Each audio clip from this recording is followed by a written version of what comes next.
اس کے بعد ہم سورہ آل عمران کی طرف آتے ہیں.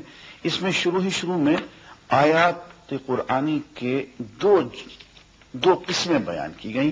ایک محکمات ہیں، ایک متشابہات ہیں.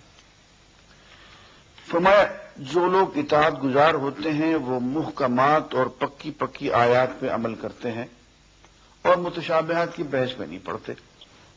متشابہات کیا ہیں؟ اس میں یہ کہ الرحمن علی العرش استوى، رحمان اپنے تخت پہ جلوہ افروز ہوا.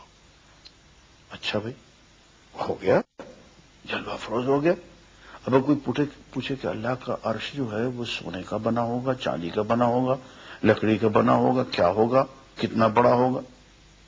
اب یہ کیا ہے؟ یہ متشابہات کے چکر میں پڑ گئے. اس سے ہو گئے جن کے دل میں ٹیڑھ ہوتا ہے وہ متشابہات میں پڑتے ہیں.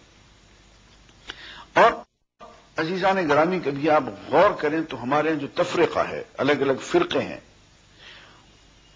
ان فرقوں میں پڑھنا اور ان فرقے میں تعصب حاصل کر اس کی بنیاد ساری یہ متشابہات ہیں، محکمات نہیں ہے.